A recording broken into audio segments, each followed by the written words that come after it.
Hello guys, আজকে আপনাদেরকে বাস্তব কিছু দেখাবো। তো বিদেশে মানুষ কত কষ্ট করে রান্না বান্না করে এবং খাওয়া দাওয়া করে, তো সেগুলি আজকে আপনাদেরকে দেখাইতে আসি। এই যে দেখেন, আজকে আমি ভাত রান্না করতে আসি, তরকারি রান্না করতে আসি, সব কিছু করতে আসি। দেখেন আসলে বাস্তবে বিদেশ জীবনটা আসলেই অনেক কষ্টের এবং প্রবাসী লাইফটি আসলে অনেক কষ্টের। তো দেখেন আজকে আমাদেরকে কই ঘুমাইতে হয়, কই থাকতে হয়, ঠিক আছে। তো আসলে দেখেন, বাস্তব জীবনটা আসলে অনেক কষ্টের, মানুষ অনেক পরিশ্রম করা লাগে। দেশ বলেন বিদেশ বলেন, মানুষ কোথায়ও শান্তি নেই, সব জায়গায় কর্ম করে খেতে হয়, ঠিক আছে।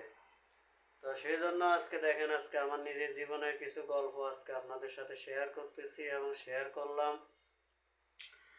এখানে দেখেন, আজকে আমরা রান্না বান্না করে খাইতে হয়, চলতে হয়, থাকতে হয়, কাপড় চোপড় ধুইতে হয়, এভরিথিং সব কিছুই করতে হয়।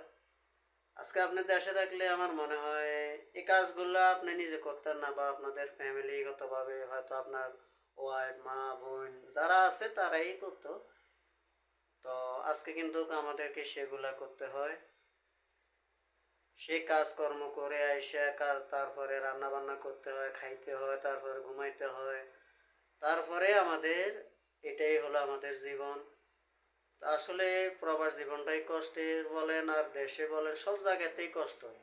দেশেও যারা চাকরিজীবী বা চাকরি করে তারাও কষ্ট করতেছে, কষ্ট করা ছাড়া আসলে বাস্তবে কিছুই হয় না। তো সেই জন্য আজকে দেখেন, আজকে আমার রুমে কি অবস্থা, তো আমি দেখাইতেছি আমি কোথায় থাকতেছি বা কি অবস্থায় আছি। ইনশাল্লাহ আল্লাহর রহমতে ভালোই আছে, আল্লাহ পাক ভালোই রাখছে। তো এটাই আল্লাহর কাছে শুকরিয়া আদায় করি।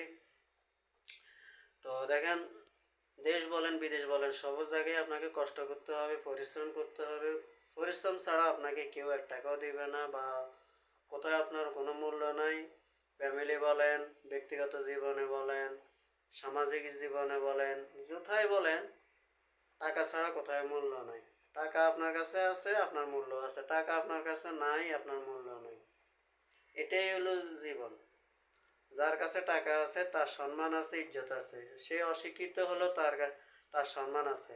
শুধু টাকা থাকলেই হবে, তার শিক্ষার যোগ্যতা কোনো কিছু লাগবে না, তার শুধু টাকা থাকলেই হবে। এটাই আসলে জীবন। তো দেখেন, আমার জীবনের কিছু গল্প বা জীবনের কিছু জিনিস আপনাদের কাছে শেয়ার করলাম, ঠিক আছে। তো আমার ভিডিওটা যদি আপনাদের কাছে ভালো লাগে তাহলে সাপোর্ট করবেন এবং বেল আইকনটি অন করে রাখবেন এবং সাবস্ক্রাইব করে পাশে থাকবেন, তাহলে আমি নতুন নতুন ভিডিও দিলে আপনারা সাথে সাথে ভিডিওগুলো পাইবেন, ঠিক আছে। তো ইনশাল্লাহ সবাই ভালো থাকেন। ওকে, আসসালামু আলাইকুম।